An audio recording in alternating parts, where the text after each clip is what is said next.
こんにちは。ゴルフをしようのあらちゃんです。これからゴルフを始められる方からアベレージゴルファーの方を対象にゴルフをできるだけ分かりやすく、いろいろな角度から見直してみたいと思います。今日のテーマはゴルフの要素15項目フィジカルトレーニングです。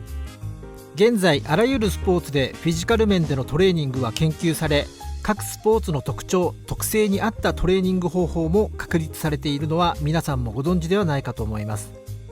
ゴルフ界でもミスターフィットネスと言われたレジェンドゲイリー・プレイヤーから最強のプレイヤーと言われるタイガー・ウッズ、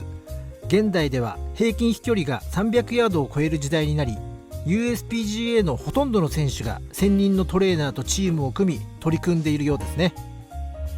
ゴルフを楽しむ私たちも取り入れやすいと思われるトレーニングをテーマにお話ししたいと思います。ストレッチ。ゴルフは柔軟性が大切だと言われていますよね。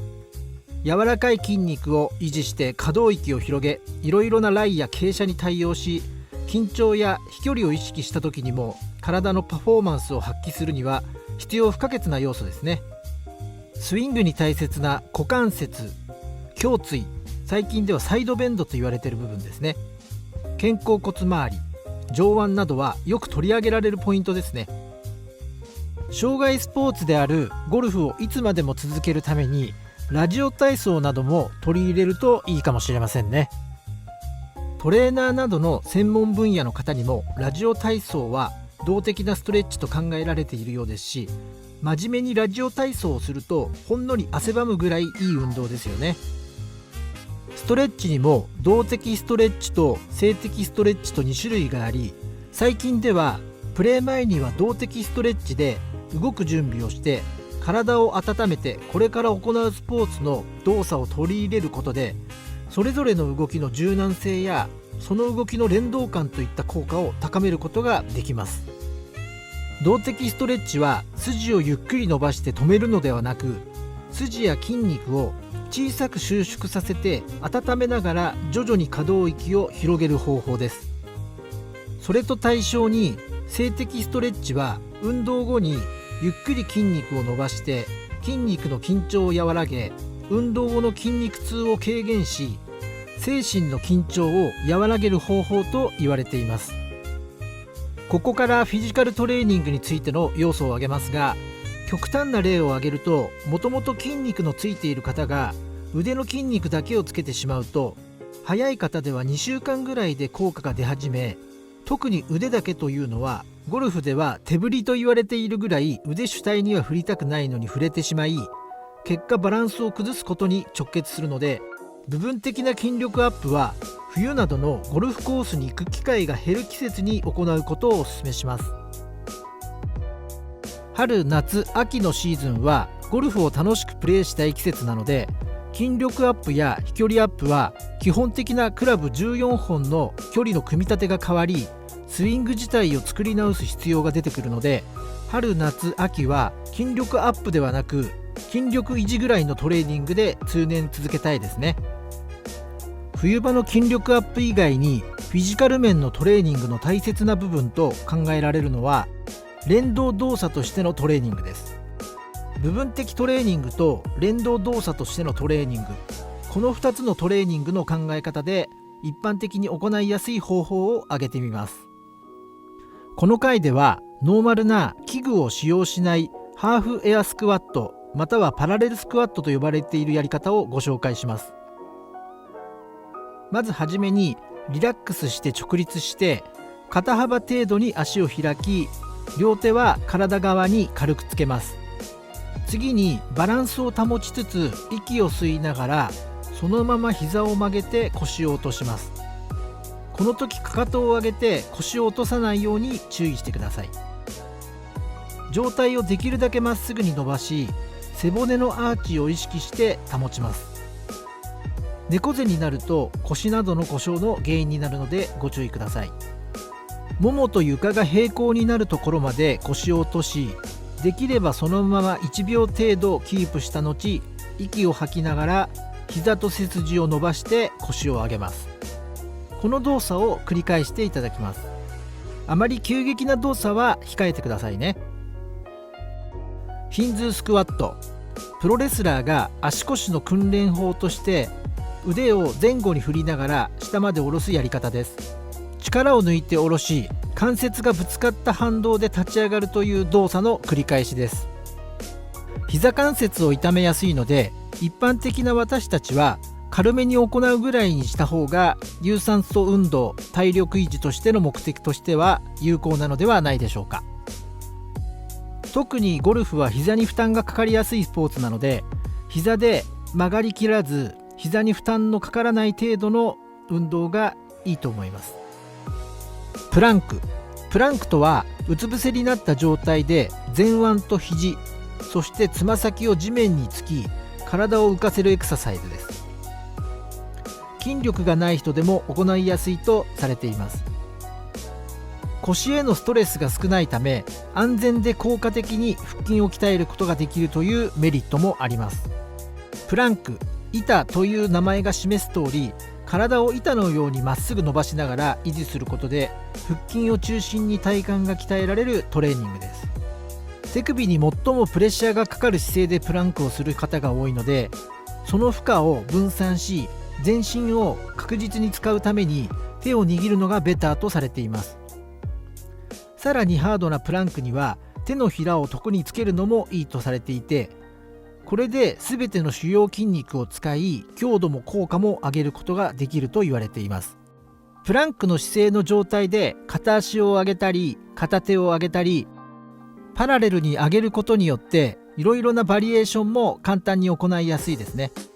朝起きたてのベッドなどでもやりやすいですよね。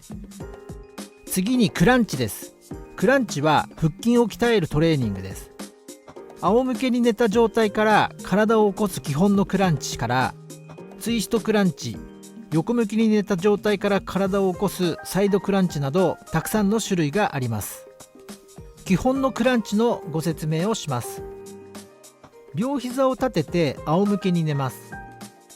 両手を頭の後ろにし、または胸の前に組みます。